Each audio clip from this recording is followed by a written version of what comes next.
rdc.info pour la promotion de la démocratie et la bonne gouvernance. La prunelle rdc.info, la passion du vrai. La passion du vrai. Suivez les journaux. Suivez les journaux.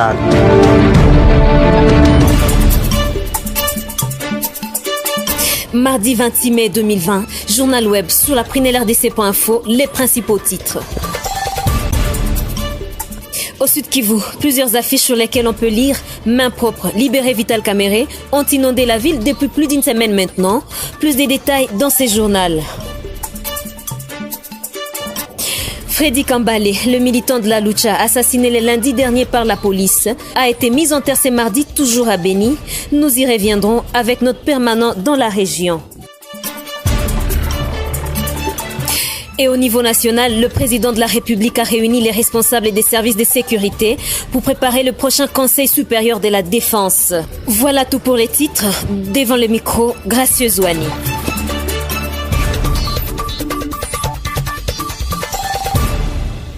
Messieurs et dames, bonjour, bienvenue pour les détails. À Beni, au Nord Kivu, les militants de la Lucha, assassinés le lundi dernier par la police, a été mis en terre ce mardi. Les derniers hommages lui ont été rendus par les militants, membres de la famille, amis et connaissances à l'église catholique de Beni, où la messe funèbre a été dite. Pour ce faire, la Lucha Beni demande que la justice soit faite et que le policier meurtrier réponde de ses actes. On écoute Clovis Moutouva, l'un des militants de la Lucha, au micro de Roger Kakulirai. La Lucha demande deux choses. La première, c'est que nous voulons l'indépendance de la justice. Nous ne voulons pas qu'il y ait des injonctions à donner à la justice. La justice doit rester indépendante et les audiences doivent nécessairement commencer et condamner l'auteur. À côté de l'auteur, il doit y avoir les responsables qui a donné l'ordre et chacun doit répondre à ses actes ou à ses responsabilités. Qui a donné l'ordre à l'auteur de tirer à bout portant à notre militant Freddy, le martyr de la paix à Beni qu'on va enterrer aujourd'hui. Voilà des choses que nous demandons. Cette fois-ci, ce ne sont pas des rumeurs. Nous avons vu celui qui a tiré à bout portant Freddy. C'est un policier. Toujours au Nord Kivu, cette fois à Rutshuru, des militants de la Lucha qui rendaient hommage à leurs collègues qui étaient en train d'être inhumés à Beni ont été arrêtés par la police et conduits au parquet jusqu'à maintenant. N'est-ce pas, Ibak Bagenda? Selon la Lucha section de Rutshuru, ces militants ont été interpellés par les éléments de la police nationale congolaise alors qu'ils prenaient part aux activités pour rendre hommage à leurs camarades assassinés par un élément de la PNC la fois dernière à Beni. Ces derniers ont dit qu'ils ont marché en respectant la distanciation sociale et vêtus en masque depuis le parking de Vichumbi vers le commissariat de la PNC. Il faut rappeler que le militant de la Lucha, Freddy Kambale, a été tué par des éléments de la police nationale congolaise dans la ville de Beni alors qu'il manifestait aux côtés de ses camarades pour dénoncer les tueries dans la région. Il sera enterré ce mardi. Depuis, plusieurs voix se sont levées pour condamner cet acte en exigeant qu'une enquête soit diligentée afin de tirer les choses au clair. Et dans le même cadre à Bukavu, des militants de la Lucha se sont réunis au rond-point ISP, appelé désormais Place Lucha, pour se recueillir autour de celui qu'ils ont baptisé Martyr de la paix. Des dizaines de militants y étaient visibles et ont profité de l'occasion pour sensibiliser les passants sur la culture de la paix. Main propre, libérez Vital Kamerhe, c'est le message sous les affiches qui ont inondé la ville de Bukavu depuis plus d'une semaine maintenant. Mousseza Chikourou a fait le constat pour vous. Comme depuis plus de 2 semaines, de nouvelles photos sur lesquelles on peut lire « Libérez Vital Kamerhe et main propre » sont affichées un peu partout sur des places fréquentées de la ville. Un habitant rencontré sur place dans la soirée explique que c'est une démarche qui vise à s'exprimer pacifiquement sur la détention jugée d'arbitraire de leur icône, alors que pour l'instant rien ne l'accable, dit-il, dans un quelconque détournement. Celui-ci estime que c'est la première étape qui pourrait conduire à des actions encore fortes, car, soutient-il, ceux qui complotent contre Kamerhe aiment le désordre. Toujours au Sud Kivu, la Ligue des jeunes de l'UDPS demande la fin de la coalition FCC Cash.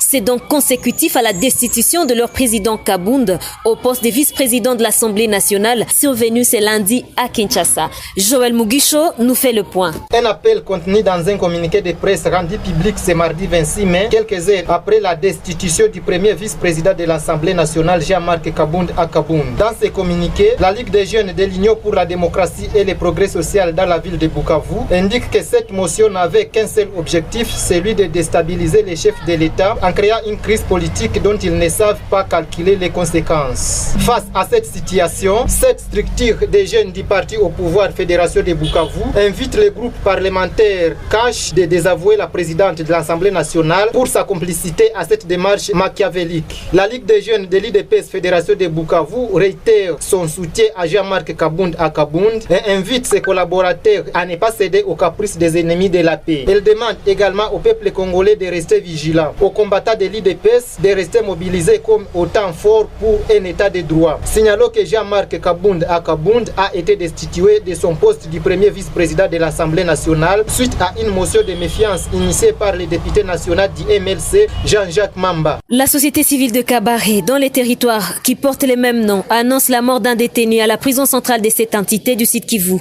Emmanuel Bengueya, qui livre l'information à la prunelle, annonce que le décès de ces prévenus est intervenu dans la nuit du lundi 25 mai à ce mardi 26 mai des suites de la famine.